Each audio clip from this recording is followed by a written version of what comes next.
I thought up until 56 minutes when they were 13-8 up, it was one of the most efficient performances that I've seen. I think the second half, they started to miss a couple of shots. I think in that Q3, they had 10 shots and only scored five. But up until that, they stifled Armagh. The only source that Armagh were causing them problems with was Armagh's short kick out. I think they got seven or 8 points yesterday from the short kick out where Galway's press just wasn't at it. And Armagh did get 100 or all of their kick outs off. But apart from that, they won turnovers 9-2. They looked really dominant. Their shot selection was excellent. They were bringing it into the right positions.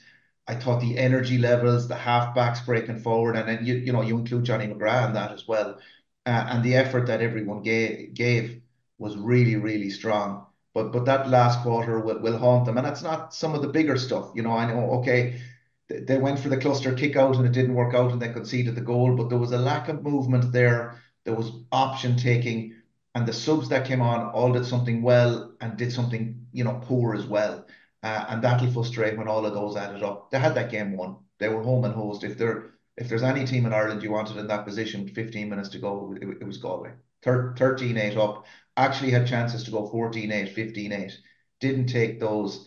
And Armagh always needed the goal to come back into it. And, if you look at Galway, they don't concede goals. Was this their first goal in the championship? So Yeah. I think that knocked them a bit. And then if you look at the finishing team versus the starting team, there was just a bit of disruption there. And the game ended up going into chaos for the last 15 minutes. And I think Galway prefer a bit more of a structured game because of their patience and their skills as well. The Maroon and White Pod brought to you by Citylink. For bookings, timetables, updates, and any other information, head to citylink.ie. You're welcome along to the Maroon and White Pod. Galway draw with Armagh yesterday brings them back in to the fray next weekend, where they will play Monaghan now in the All Ireland preliminary quarter final. Disappointment yesterday, where Galway were in control for long periods of that game, but just didn't see it out. And Armagh's comeback at the end was enough for that draw to see them go straight through to the last eight, and that is Galway out this weekend again. Very similar to last year again, Barry. Yeah, very similar. And I was saying to you before we come on, it kind of half reminded me of Rory McIlroy last night as well. Had all the hard work done and just down the stretch, just went away from them and a couple of mistakes and um, where they have been, particularly in the first half, their shot selection and their conversion was good, but in the second half it kind of fell away from them in the last 10 minutes. And once Armagh got the goal, it kind of it had draw written all over it, and unfortunately puts Galway kind of on the back foot now.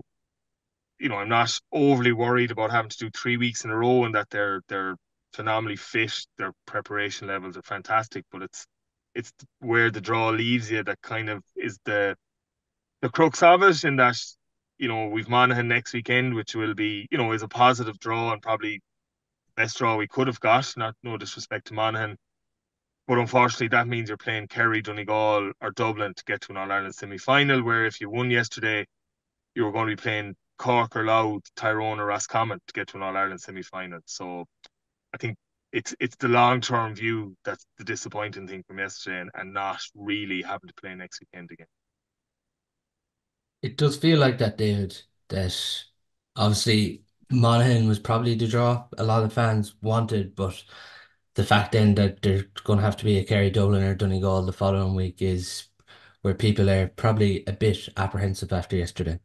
Oh, Barry's dead right. It's not about the Monaghan game. You'd expect Galway to come over, and really, when you looked at that draw, you'd expect Galway to come over any of those teams that were left. The interesting one was probably Cork with Kevin Walsh involved and the way he's got them, and his record against previous Galway teams would be strong there. But you'd expect them to come over Monaghan. We were discussing beforehand, I think, is that their second win all year, first win since the Dublin game.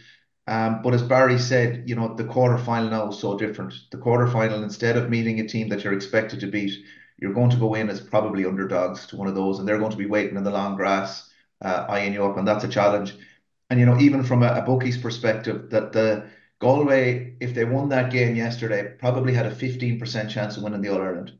The bookies think now that that's down to 7%. So you can see the impact of just that draw, just that last few minutes, and that's why I think when, as Barry said, Galway got so much right. The game was actually quite boring up until 55 minutes because Galway were in so much control. They had done everything to stifle Armagh, but they will be absolutely gutted just at that a little bit of sloppiness crept in at the end. I think Porrick called it self-implosion in that regard, or a malfunction. But they'll be disappointed at that because it's not the Monaghan, it's the quarter-final draw. And then you win that quarter-final, you're playing another big gun again and another big gun again, where they could have avoided some of that. What did you make of their performance overall yesterday, David? I thought up until 56 minutes when they were 13-8 up, it was one of the most efficient performances that I've seen. I think the second half, they started to miss a couple of shots. I think in that Q3, they had 10 shots and only scored five. But up until that, they stifled Armagh. The only source that Armagh were causing them problems with was Armagh's short kick out. I think they got seven or 8 points yesterday from the short kick out, where Galway's press just wasn't at it. And Armagh did get 100 or all of their kick outs off. But apart from that, they won turnovers 9-2. They looked really dominant. Their shot selection was excellent. They were bringing it into the right positions.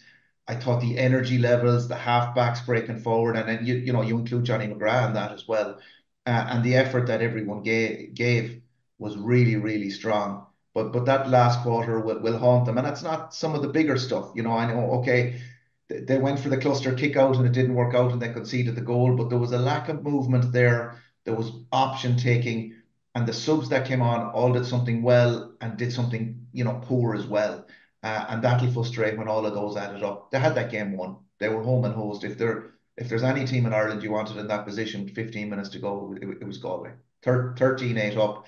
Actually had chances to go 14-8, 15-8. Didn't take those. And Armagh always needed the goal to come back into it. And, if you look at Galway, they don't concede goals. Was this their first goal in the championship? So Yeah. I think that knocked them a bit. And then if you look at the finishing team versus the starting team, there was just a bit of disruption there. And the game ended up going into chaos for the last 15 minutes. And I think Galway prefer a bit more of a structured game because of their patience and their skills as well. What impressed you yesterday, Barry? Um, I- I'm probably kind of repeating what Dave said there. I thought the first half was probably one of the most controlled games of football Galway played under Pádraig Joyce. Now I thought they brought a few new things to it. I thought Jack Glynn and Johnny McGrath played further up the pitch, and Sean Mulkern that they didn't. I don't think any of them got a shot off a goal. Johnny McGrath got a shot off a goal, but they definitely brought a little bit more of an attacking presence to it. And I thought they were just in total control. I thought Shane Walsh, and I was listening to Morris Brosnan on your podcast last week, and he spoke about Shane being brilliant in the basics over the last couple of games. I thought he was. I thought he worked really hard. I thought he was on the ball. His decision making was good. Um, and even in the first half, he went to the side, or was the second half? He went to the sideline to. It looked like he was going to have a cut with his left foot, which previously he might have, but he was always just looking for that short option and the right option. I thought up to that 55, 56 minutes, I thought they were really, really good. And Paul Conroy, which worried me a little bit, and I go back from the Westmeath. Westmeath completely man-marked Paul Conroy. So Andy McCormack completely sacrificed his game. He didn't leave Paul Conroy. He allowed him no opportunity to get, soft hand passes. And I thought Kieran McGeeney would adapt the same approach. He obviously didn't, and I thought Paul Conroy in the first half was supreme. I thought he controlled the tempo. He controlled everything that we needed to do, and like that's what's going to be frustrating for them, is that's the level they can get to, and I think they can do that against any team because their skills are so good and they're confident in that game plan and that type of play where they just shift teams from side to side and just look for an opportunity to go and attack a soft shoulder and attack a bit of space. So I thought for that 55, 56 minutes, Galway were in complete control. And, I was listening to Kieran McGeeney after the game and he spoke about the character his team showed and the fight and, going for getting the goal and getting that draw. But in his heart of hearts, when he lies down in the Laba last night, he has to have known that Galway were the better team yesterday, and I suppose that's a positive we can take going forward. The control you mentioned there was impressive. Like they were just willing against the breeze in that first half to hold on for the ball as long as they could and work the opportunity. Yeah, and That's all, you know, it's not easy to do, but it's great to do it, but you have to be able to create something from that. And we got some brilliant scores from that as well, where, over and back, you think of Shane Walsh's score. Um, Paul Conroy got one with his left, like really good scores where they waited and patience, kept taking the right option. And eventually, when they did get the opportunity, they were able to execute. Where you see some teams, they can do that, they can go lateral, they can shift players over and back the pitch, but when they get the opportunity to execute, it doesn't go according to plan. Where in that period, like Galway were really, really good, and you were looking at it going, this is a team that's totally confident in what they're doing, and totally capable in the game plan that they're trying to apply. David, you talked about that being in one of Galway's most efficient performances. Did we move away from it, or did we kind of go into that kind of Armagh chaos? Because, like as we mentioned there, like nearly all 8 scores we worked in that first half they were really impressive. Yeah, and I think what's more impressive, like when I say efficiency, I don't think we've definitely had higher shooting efficiency. That was a tough breeze to kick into in the first half. We had a few long range frees that just didn't go to plan. But we had 14 attacks, and 14 times we had the ball in our hand, and 13 of those ended up in shots. Now that is a phenomenal statistic. Teams are working off 60%. Galway were over 90 in that first half, the efficiency. And they ended up shots very central. So the ability to create that space up the middle to create those shots was excellent. Same way in Q3. We ended up having 10 shots. I think Armagh only had 5. So it was really, really good. And then what happens is you probably go into a bit of conservative mode. 13-8 up. Maybe you don't make that run forward. Maybe you don't make as many runs. There's a few new subs coming in. You're starting to get tired. And our man needed the spark. And what happened was we missed a couple of scores to go 14-15 up. They were struggling. They hadn't scored for 15 minutes. We had a chance of a turnover on the end line. Keane comes in with a rash enough challenge. And the referee is always going to favour them being 5, 6 points down in a championship game. They get back in. We go to cluster kick out, goes awry. And then they're back in the game 1 or 2 points with the confidence is up with them, and they've really good players. Their bench really, you think of Nugent, Soupy Campbell coming in, they really added a lot to them. And we continue to miss and we continue to be under pressure while they were getting their scores off on the other side. And it wasn't down to a lack of effort. I'd say Galway had more turnovers in that half. I think Armagh won a long kick out. Galway took it off them again. There was some amazing tackles coming in. Just the energy around there was great. But Galway are always going to be the team that they average 15, 16 points a game. So if they concede a goal, they're always at risk of being getting caught. And unfortunately, that was it yesterday. But, it wasn't all bad. Even towards the end, Johnny McGrath makes that great run, gets fouled for a free. Kyle Sweeney, he got blocked. He hit the post, gets a massive turnover, won a free on the 45. And Shane, that's a clutch free, and we have to credit him there. And then we went one up. And then they just got a run on us at the end, quick hands, and they got in to get that score. And we still had a chance at the end.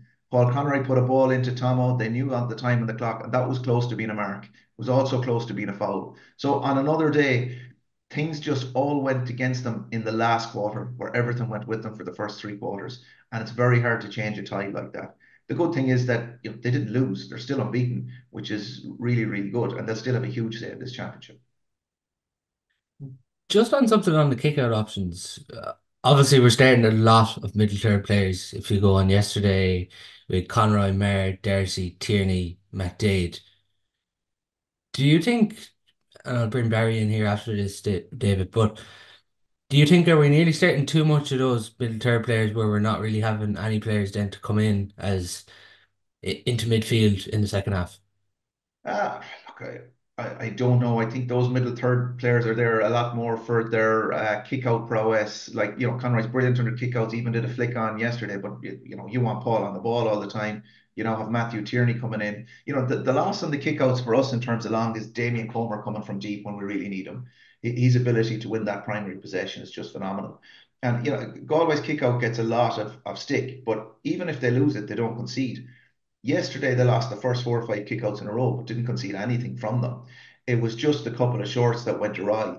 So, I'd say looking back in it, they probably would say, actually, we might need a few more around the middle because we have if that happens again, we're going to go long and trust our team that even if we don't win it, that we won't concede off it.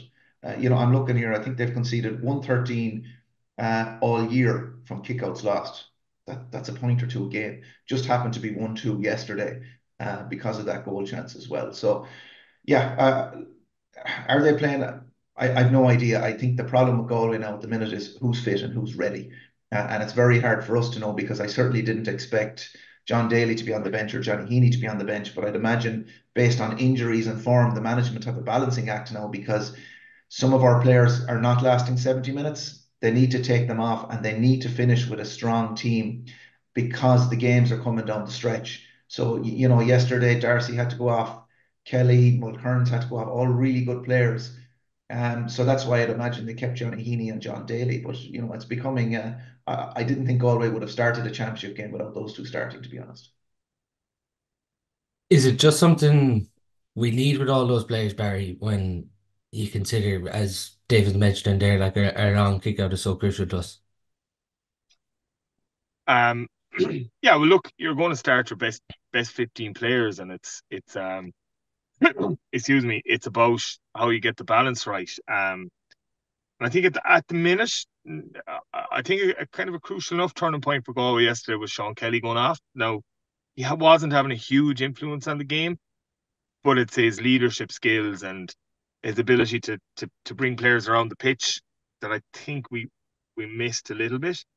But I think it might be a question mark over where we can optimize Sean's Mm. influence at the game because I think at the moment, to me, and I'm not sure, is this form? Is it that is just his body is just not feeling it at the minute? But I think we mightn't be getting as the optimum performances out of Sean Kelly, and maybe where there was a clamour a couple of years ago, let's put him midfield from people like myself who probably don't know anything about it. Um, and maybe there was a reason they were playing him full back that might have been his best position. Now that's under no circumstances saying that any of our full back line isn't going well, but I'm just wondering if it comes to a situation where we're becoming a little bit too predictable about around our kickouts or around our kind of offensive structure, that maybe a shift back the way for Sean Kelly, if fit, to allow him that defensive to sustain that defensive role, but cause that kind of carnage that he causes when he comes from really deep running positions. Because at the moment, I don't think excuse me, like if you look back at the 2022 championship or when he has been fit, or for Mike Cullen, coming from that full back line, how many goal scoring opportunities has Sean Kelly had over the years? Where this year we don't see that threat. So I think we need to keep all those players on the pitch, but maybe shuffle it a little bit to try and get the best performance out of Would you look at him as maybe a wing back now, Barry? them. I don't know. I think teams, to go back to Kevin Walsh's you know mantra of lane one and lane five, teams are nearly happy if you have a really, really attacking wing back coming from left half back or right half back, because they can kind of shepherd you out towards the line and you're not going to get a huge amount of chances. Whereas if you have someone coming down the middle, so maybe back to six, it um might give them more options in terms of offensively, because if you're coming from wing back, you're a long way from goal before you can get a shot off. Whereas if you're coming from fullback or six, it's kind of a direct line. And where teams are, Galway don't clog that D area, um, it could leave chances. I'm only kind of guessing here, but it could leave chances for them, particularly goal scoring chances that we haven't seen them involved in over the last couple of games. How do you see that, David? Because obviously Galway are doing their best here to get Sean Kelly back on the pitch, and there's obviously a lack of games with Sean in the last year with his injuries. But midfield, the kind of last game or two, maybe it's just with the numbers out there, he's maybe got lost and he's trying to get back to fitness here at stages. But I suppose the management and Galway supporters want to see probably more from Sean Kelly because we all know the type of player he is. Sure, he's a fantastic player. He's a fantastic leader, fantastic person, and I wouldn't underestimate, someone like that in the dressing room, the impact that he has and with the other players. Yeah, just looking at some of the numbers here. So excluding yesterday's game all year, he's been involved in 11 shots. So he's taken on 3 shots and he's assisted 8. They're very low numbers for a Sean Kelly. So certainly, as Barry said, the attacking threat seems to have diminished there. But, and yesterday I thought he actually filled the John Daly role. I saw him as the +1, as the covering area. Probably what we didn't see as much is those decisive runs. I think that was more left to a Dylan McHugh or a Liam Silk, or Johnny McGrath, and they were the ones making more of the runs. Where that's where we'd like to see Sean. And it's a reminder that this time last year he was the one to get the goal against Armagh against the run of play. Yeah, and that's what we really like about him. I think the question for Sean is, yesterday he came off and I saw, there was an ice bag around his calf. I really think is Sean physically 100%? And none of us know that, but certainly by the way he moves at the moment, it's not the way he previously moved. And this has been going on since, the Mayo Championship game last year, where he played on one leg essentially. Just shows what a good player he is. So I actually think his physical well-being will impact where you play him then, but he has to play such leadership. And even taking him off yesterday, these were big calls to be made. Either they had to be made because of injury or fatigue. Because you're looking around. Typically, Paul Conroy does not play a full game for us. He's not at his best in the last 15 minutes because he's gone through so much activity for that period, but he was left on for the entire game. So because they had to balance that leadership with bringing on some youth and pace, and that was a real challenge. And I thought, tactically, Galway got it really right yesterday, but their hand was really forced in a couple of substitutions. And I'm not sure the flow of the team ended up where they wanted to be at the end. And Barry, like we're talking about Sean Kelly here, but there's this thing now with John Daly. Like a lot of people were surprised not to see John Daly in the starting 15. Now Sean Mulcairn comes obviously off injured with that back injury, and he did look in agony. But there's probably a lot of questions now. Like, does John Daly come back into the team next week, or what happens? A lot will depend on what happens in George on Tuesday and Thursday, really. And particularly in the physio room in terms of Sean Mulcairns, because he looked in huge trouble. But you know, I think it was his back. Like, I'm not 100% Yeah, it sure. was. Uh, it's a spasm. Maybe the doc can give him a jab of something that might ease that out, and he could be okay for next week. I actually prefer see that rather than see him, holding his hamstring going off. Then you've no chance. Back to the Westmeath last year. I think Westmeath last year, and like I think it goes to show you what a clever coach Jason Sherlock is. Um, the role they did with Paul Conroy this year in terms of sacrificing someone to just mark Paul Conroy, they did that with John Daly last year, and they saw that John Daly was this kind of quarterback role where every time we recycled it, it was going through John Daly's hands, and he was the man spreading the ball left and right. Westmeath completely negated that last year, and I think teams kind of took a lead from that, and they have negated the influence that John has on the team. Now, no more than Sean Kelly, he doesn't look it. His movement isn't as fluid as it has been over the last couple of years to me, from an uneducated eye.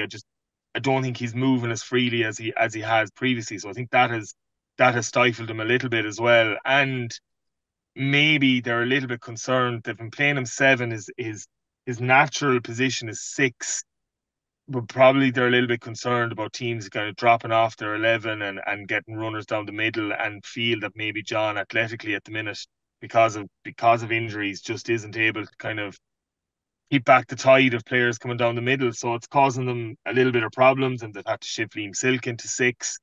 Um, so there's lots of questions. I think if Sean Mulcairns is fit, I think he starts again the next day. I think he brought great energy to it. He was on the ball a lot. He didn't really make any mistakes, and he got forward probably more than John has done. Now, John has got a couple of scores over the last couple of games, but they have been kind of that traditional John Daly scores where he's outside of the left from a recycled ball, where Sean Mulcairns kind of penetrated the team, the opposition 45 a little bit more than John Daly has over the last couple of games. So for me, if Sean Mulcairns is fit, he starts. If not, I would say John Daly will come back into the team. It's something we've been referencing on the last few weeks in the podcast, David. It definitely has been this year that more teams have been going after John Daly, that they've been tagging him.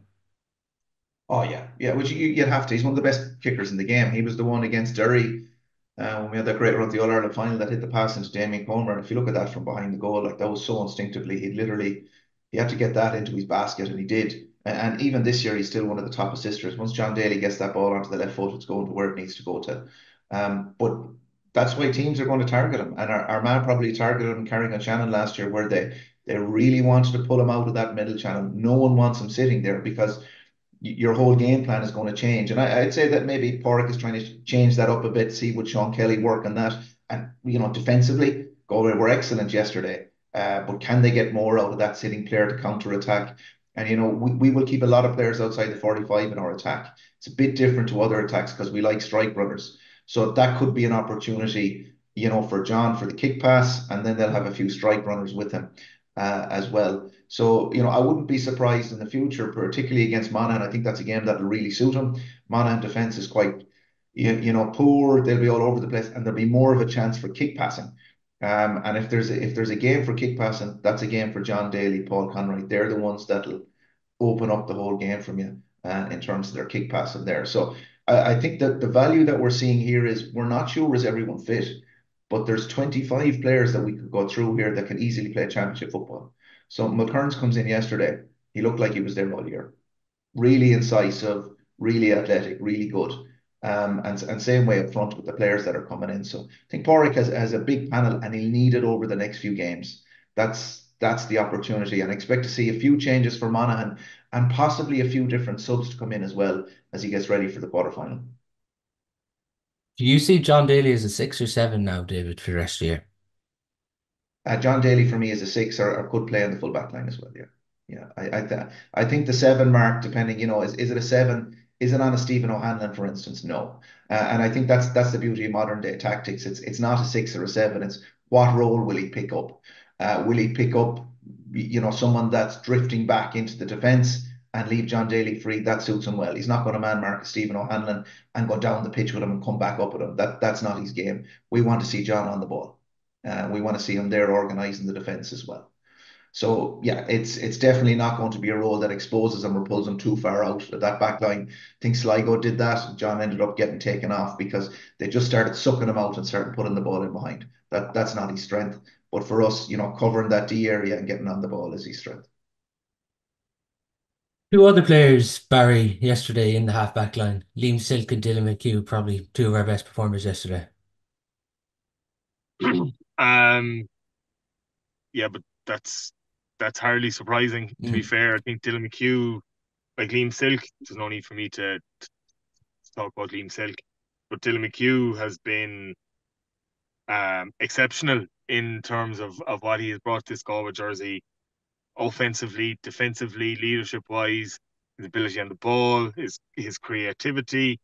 He is now one of the mainstays of Galway, and it's, you know last year when we didn't have him, he was a huge loss. And he athletically, he has, from when he was 20, 21 years old to what he is now, the change is phenomenal. And he always had that footballing ability. He was always so comfortable on the ball.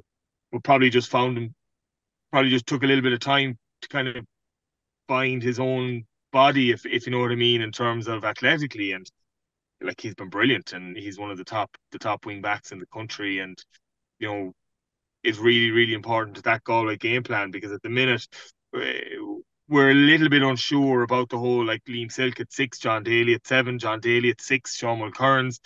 The other two positions in our half back line aren't as secure. Now, me personally, I would let John Daly sit at six, and I would get someone like a Killian McDade or a Sean Kelly covering if they have an 11 that's dropping off. You'd be saying, look, Killian McDade, you pick him up, and on turnovers, that's a trigger for you to go, and it allows John Daly to sit and protect at all stages, and you're kind of hurting. So if if if Monaghan or whoever we play in a quarter final, please God, if we get there, having 11, a Paddy Clifford or someone that's dropping off, I'd be getting a Killy McDade to pick him and tag him, and also then allowing Killy McDade that if we get a turnover high up the pitch, you're our strike runner, where John Daly sits and protects the whole time. So you're possibly targeting, as Tomas O'Shea said one time, you're hammering the hammer in that situation. But to me, Galway are best with John Daly at six, but not having to do an awful lot of it, and not having to do an awful lot else around the pitch. Just being that protective influence, being that steady guy on the ball, and creating 30, 40 meter kick passes that when we get turnovers in our half back line, we're not trying to get 5 or 6 hand passes before we can get up the pitch. Get the ball to John Daly, and he can create from there. But easier said than done, I guess, too. Dylan McHugh as well, in that first half, Barry, he showed serious control to just keep the ball in the first half, but then even in the second half to break, to have the variety in his play, to keep the ball, but then in the second half, just to when we turned that ball over, his runs in the second half were really impressive. He's huge gas as well, and like even in the first half, I remember commenting at one stage where he kind of dummy hand passed one of the Armagh guys, created a kind of a soft shoulder, and he was gone. And that's what he has. He's so comfortable on the ball, but he also has the athletic ability that when he gets a shot, gets a soft shoulder, or gets a little bit of open country, he takes it and takes it really well. And 9 times out of 10, now Davey will probably have stats on this, but 9 times out of 10 for me, he takes the right option at the end. And I'm not saying this because Davies on the line, but it's a Corofin thing. And if you see Liam Silk, and I'm not sure the game escapes me, but I've a vivid memory in my head last year of Liam Silk galloping up the pitch. I'm not sure who it was, and The year before, was literally it? say that Was it, again. was it the year before? Because he was gone last year. Maybe yeah, the year before, and literally as he was being nailed, putting a hand pass, I think it was to Damien Comer, right on his chest, and that's what Dylan does as well. Everything he does it really, really well, and he executes the basics of the game brilliantly. And as I said, he's the first name in the team sheet. I'm sure when Pádraig and the lads sit down to pick it. Those were definitely two of Galway's top performance yesterday, David. Oh yeah, I think Dylan, look, probably had one of his best games that I've ever seen him play for Galway. I just that ability to take the ball and corner back and skin three Armagh lads and certainly set us up for the attack and avoid any turnovers. Yeah, he was just awesome in terms of his probing. And the good thing for Dylan is he's probably learned. I think the split season is causing problems for players individually as well, where they move for a hard county campaign into a club campaign. So he's injuries last year, and he had to refine. And players need to take accountability for that right now too, for how they're pushing themselves, they're playing injured in club games. All of that is starting to add up, and that's a huge challenge. But it's just great to see him fit and healthy. It's great to see Liam back. But I would say yesterday, if you go through a lot of that game, I don't think you'd point to many poor performers in a Galway jersey. I think I can't think of any that were poor. I think they were all really, really good, really well controlled. Just mistakes started to creep in, and ultimately they'll have to take responsibility for that collectively, not as individuals. Were they making the right runs and the right options? It just fell away from them towards the end, but it was still a very complete performance. And we probably haven't mentioned one name here as well, and that's Damien Comer. And that's a huge opportunity for Galway because I think they're playing Killian in there because we didn't get a mark yesterday. Everything was run at because we just didn't have that outlet, and that just changes the whole structure of the defense. Now they're going to have to double mark an inside forward. Their spare man is going to be inside the 21, double marking and allowing us much more space outside. And that's it. We're just getting a small bit more predictable when Damien is not there. You can picture all the Galway attacks now as move it left to right, maybe give it into the corner to Shane. Once he gets double teamed, pop it back out to get our free man rolling, and then we get our shot off. But the lack of a mark yesterday um, will concern them. It's just easier to defend against that game, particularly when you get up to some of the top teams. We'll cut off some of those channels a lot better than Armagh did. I didn't think Armagh were brilliant defensively yesterday. They didn't know when to push. They sat back at times, and that just allows Galway onto the game. So sterner challenges ahead for attack, but if you've Damien Comer in there, it's like we're a different team with a different confidence level in attack. Just before we touch on Damien Comer of will he be racing next weekend or not, Barry, the four chances yesterday, Killian McDaid at the start of the second half, Shane has one into the keeper's hands, Rob has a free, Tomo has one at the end. Those were the kind of four big misses in that second half. Yeah, absolutely. And we'd one or two in the first half as well. And they count just as much. So yeah, they're the ones that are disappointing, and they're the ones that stand out. And the mistakes towards the end of the game will always stand out a little bit more than the mistakes in early doors. And when you mentioned Tomo, um, he's a guy I'd look at now. No, he needs to maybe slow down a little bit. um, he can be a bit wild in his shot selection, but I think he offers an energy in that full forward line that maybe, probably because Killian isn't used to playing there, maybe if Damien isn't there, that Tomo is that he's a natural 14. It's where he's played all his football, and he's a guy even at club football. And Davey mentioned marks. He likes getting marks, and he's kind of efficient in his movement, and that he's a bit like Rob Finnerty. He's not going to take off on a 40-meter run and skin a fella, but 10 or 15 meters left and right, he's very efficient. He's very quick. He gets away. He evades. He's good hands. But I said he just needs to slow things down a little bit when he does get into a position to have a cut at goal, because the last two games he's been a bit rash in a couple of his shots. Um, but if you are looking for someone to give you a threat inside or an outball inside, I think he's probably our best option at the minute, because without Damien, it's certainly something we're lacking. We're not able to go down the middle, and we haven't got many marks. So I think for me, if Damien wasn't fit, and the probability is that he won't be, um, I think Tomo could be someone that we could look at in that 14 channel. He's just one of these players that needs games, though, isn't it, Barry? Yeah, and he needs games, but games don't teach us some of the stuff that he has, and that he's high energy, and you can see it when he's coming on. He's always he's full of vigor, and he wants to get going, and he probably needs the shackles put on him a little bit, and a little bit of discipline in terms of where they want him to play. But yeah, I think with enough games, he could definitely offer us something, particularly in that inside line, because an inside forward is a very, very skilled position, and it's a position that, like, Rob Finnerty has mastered it, and it doesn't come easily. And like I'd be very slow. First of all, I'd be very slow to tell them what they should do, because they see it, as I said, in Loch George every Tuesday and Thursday. They're far more qualified than me to say. But just when we're chatting about it, I think he is someone that could offer something a little bit different, because I think at the moment that full forward position doesn't suit Killian, and I think it's taken away from some of the attributes he could give us out the pitch. David, just on kickouts yesterday. Armagh obviously yesterday on their own short kickout get 8 points. They get 1-2 off the Galway kickout. That's obviously 110 out of the 112 they got off kickouts. Is that something Galway did wrong there, or how do you see it? So I think, look, Armagh won 100% of their kickouts. I will say out of those 100%, Galway turned over two straight away. And one was at a critical time towards the end of the second half when they got that press on. I think if you remember that, it ended up in Paul Conroy had a hand pass for a score that went short. His arm got caught. So yeah, look, in terms of turnover battle, yeah, you said 110 out of 112 came from kickouts. The 8 points from short, Galway really looked at it because they conceded the kickout, but they were so open because they conceded the kick out with four Galway guys standing on the 45. So Armagh would go short, a little kick pass over, and then those three or four guys are out of the game.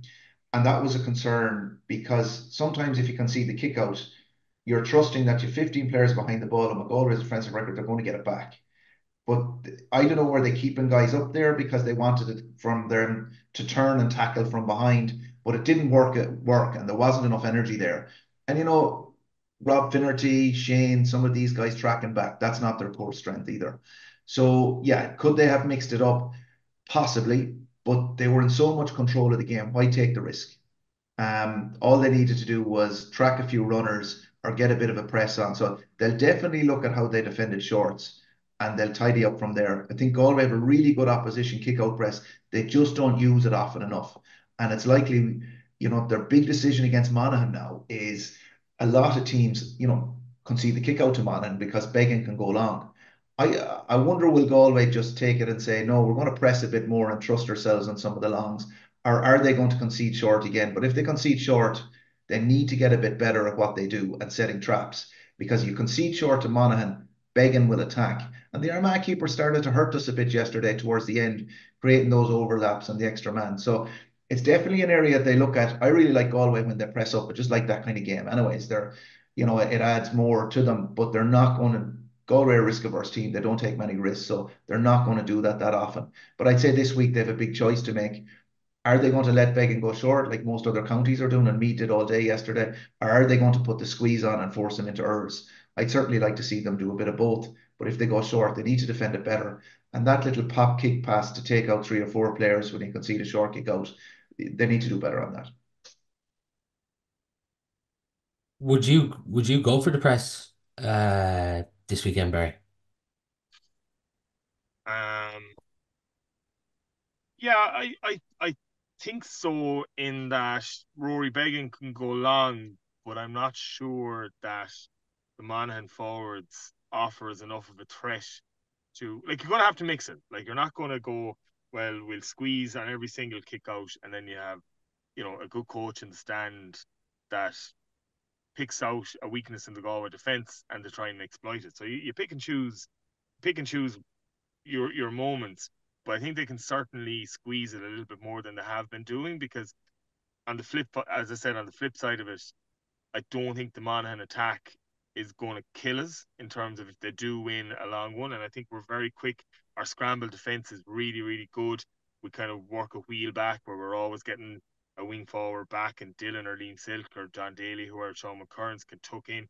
So to me, there's no immediate or massive danger if they do allow Rory Began go long. Now, if Rory Began was in goal for Kerry and you're looking at it, David Clifford, Paulie Clifford, and Gavin White galloping up the pitch, then maybe you might say, look, we'll concede a few more than we would. But I think you have to take every opposition on its merits. And for me, Monaghan don't offer us enough of a threat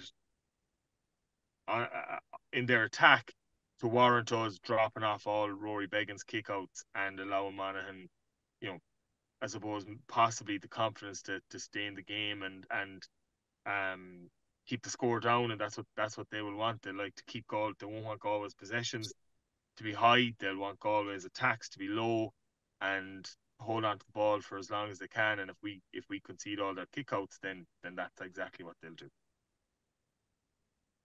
Just on Gleason's kick out yesterday, which led to the Armagh goal there, David. Obviously, there's been a lot of criticism, but I don't think that was just a deciding factor. There was missed opportunities before that, but on that, like, he had the breeze, he went with the short kick out. John Daly was obviously behind Turbot and the ball falls to Turbot. But with goal management there, what do you think happens? Because obviously Porrick said after we gifted them 1-2. What do you think happens between that conversation this week?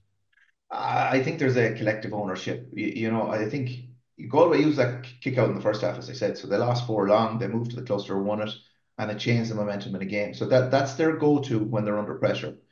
I didn't think they were under pressure at that time and gone back to 13-9, but that's the one that they went for. And what happens towards the end of the game with the clusters, the runs are not that crisp versus when they are at the start. So it's a higher risk towards the end of the game to get that away when you want to go long. And, Galway won that kick out. The game was probably over. They don't concede the goal, they get upfield. So, were the runs crisp enough? Did he strike it crisp enough? But these things happen. You're always going to lose an odd one of those.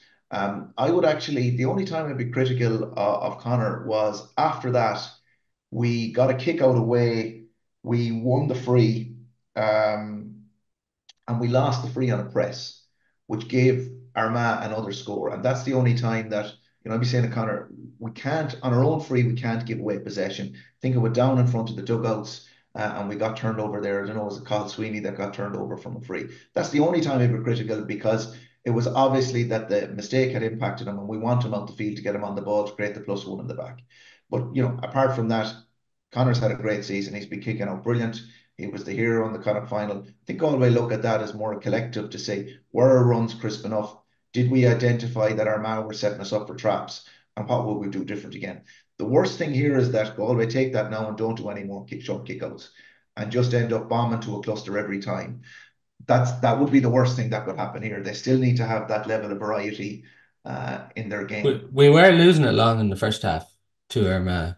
That's Yeah, why obviously he was obviously told to get more short away, I presume, in the second half. yeah. I think if you look at the numbers, you would say the number of kickouts we were losing long was high, but we weren't conceding off them, which was good. Okay. So, you have two ways of looking at it. Either we're losing them and we're conceding is the biggest issue. But if you're not conceding, it's not the end of the world. And I think Armagh might have only got 1 point in total from the 6 or 7 long kickouts that we lost. Barry, there's obviously a lot of questions coming in for Monaghan now of the weekend. Obviously, it's a it's a favourable draw, some supporters would say, but it's not one we can take for granted either. But on this, like Damien Comer, obviously didn't play at the weekend. Rob played yesterday, knee heavily strapped. Sean Kelly, obviously, we've talked about his knee being strapped after he came off too.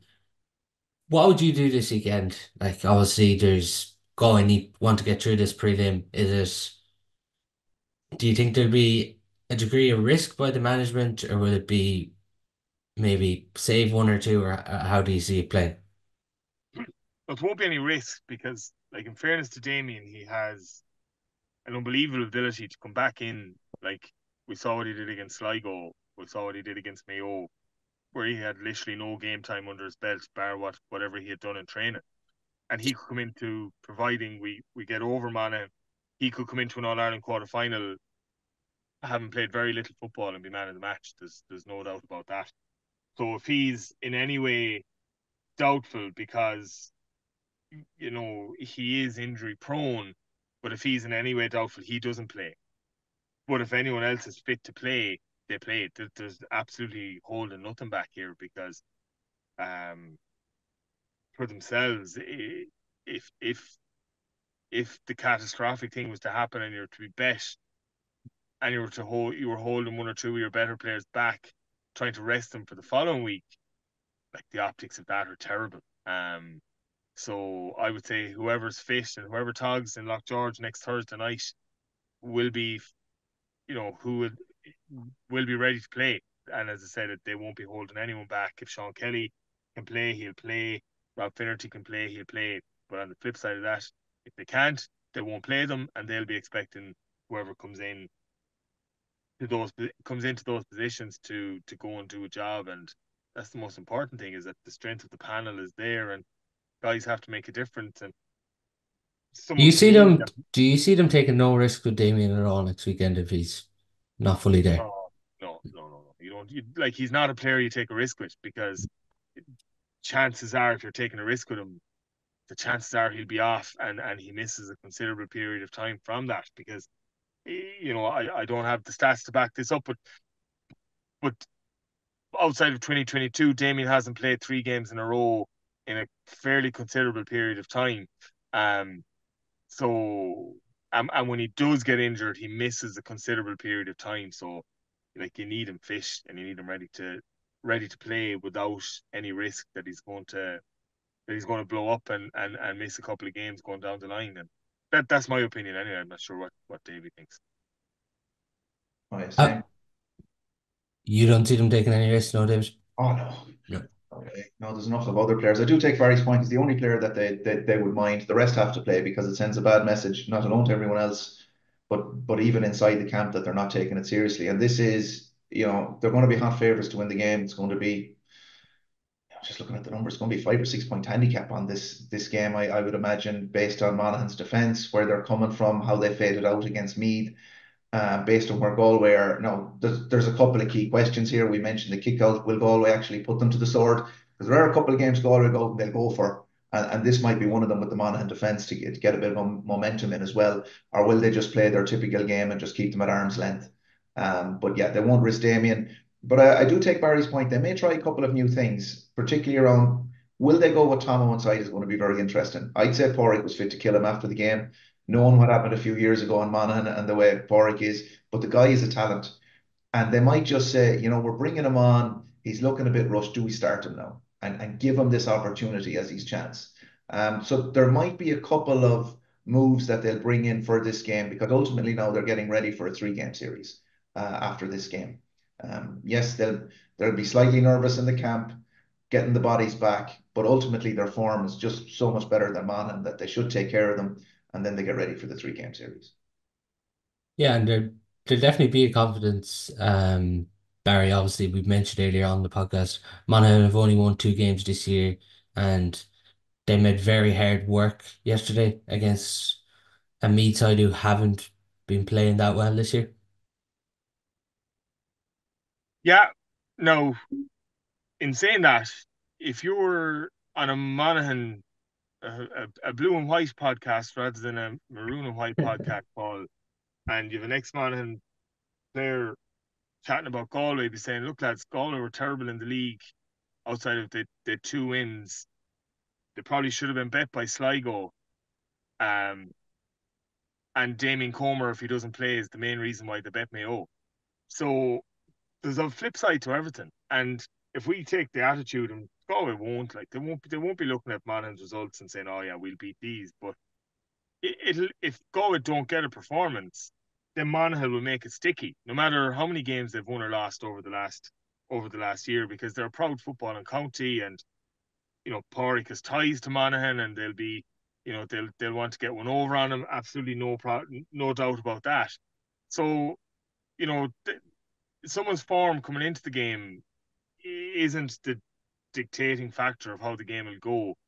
The dictating factor of how the game will go is how Galway start the game, whether they put their stamp on it quickly, whether they're aggressive, whether their energy levels are high, whether their mistake levels are low, their skill execution is high, all of that sort of stuff. If all of that sort of stuff is nailed on and it's done right, Galway will win. If Galway are sloppy, if their energy levels are low, and we all remember the last time Monaghan came to Pearse Stadium for a championship match, they Yeah. turned us over in a really, really important game. Galway's energy levels were through the floor. Monaghan saw that as a great opportunity. Now, it's not the same Monaghan side, that's fine. But if Galway don't have those energy levels high, if their skill execution is low, doesn't matter what Monaghan have done over the last year, we'll be in a dogfight. But on the flip side of that, if both teams were to play at 100%, absolutely max out everything that they have, that there's no doubt Galway win. The problem will be if Galway go at 70% and Monaghan go at 90%, then you're in for a real battle. David, psychologically, is it a challenge at all for the management after being so close to a quarter final and you miss out on it and you have to go again this weekend? No, I think it's easy motivation. I think there'll probably be a few coarse words after a game like that, being brought back to reality, and players know that they missed the opportunity. Everyone will know that, but it's great time for a player as well, and that any mistakes you made or regrets that you have for yesterday, you've next weekend to put them right. They won't be doing feck all the training. They'll do a small bit of analysis. They'll keep fresh. Guys that didn't play yesterday now become the key. They need to get a hard session in just to make sure that they're ready. Yeah, and they'll face Monaghan, and Monaghan will have to throw something different at them because it is a free shot for them. They're not expected to win it. As I said, 4 to 5 points is probably going to be the line on this. They'll look at a few things. They tend to get a lot of shots off against Galway. They're just not that high quality shots. And their efficiency has been really low this year while their defence has been porous. But, will they look at a Johnny McGrath now and say, our main man marker, he's not the biggest man, will we exploit him through marks? How will we take a running game to them? Will we frustrate Galway and go down and play them at their own game like Armagh did in the second half or the last quarter yesterday? They just copied what Galway were at. They stopped kicking in the ball and they just moved everything through the hands at a very slow pace. That would mean the game is going to be around 14 points each, and then Monaghan get a lucky goal, you're under pressure. So be interested to see how they approach it versus how Galway approach it. Galway, have the favourites, have to do a bit more here now.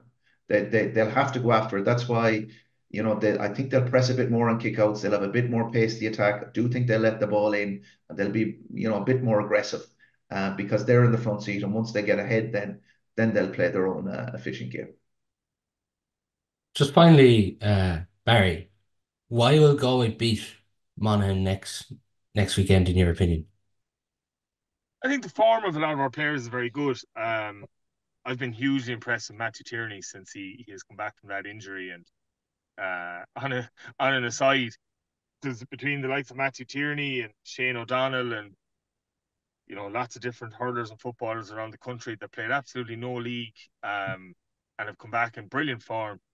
I'm not sure the league next year will be as competitive as maybe people have thought. But yeah, I think Matthew Tierney's leadership has been really good. Paul Conroy.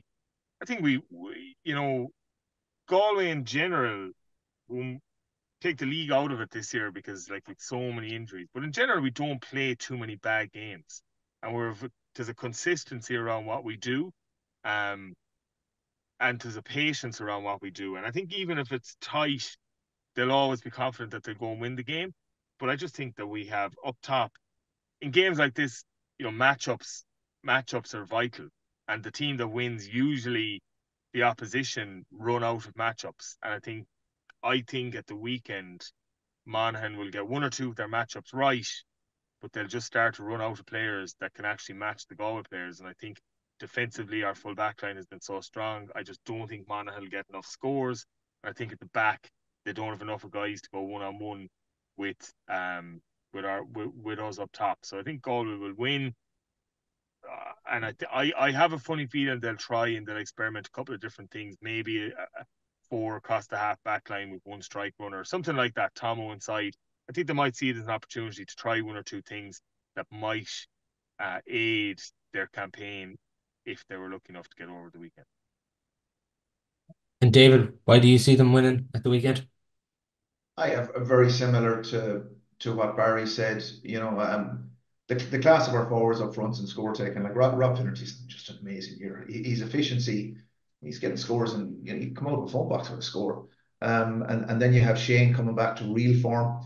You have, as Matthew Tierney said, he's probably more renowned for his work rate at the moment, but he'll start to add a few more scores now. It was interesting yesterday that he didn't take the long range free on the left.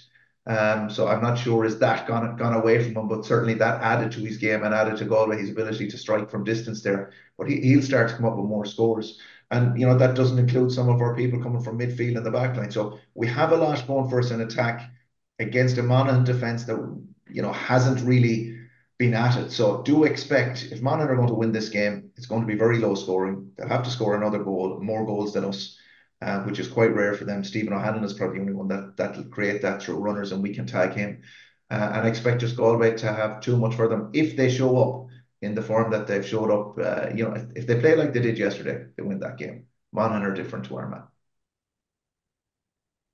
That's all we do have time for on today's podcast. It's Monaghan next for Galway, and we're obviously recording this podcast on Monday morning, so the fixture details will be out later about that game. But thanks a million to the lads for coming on.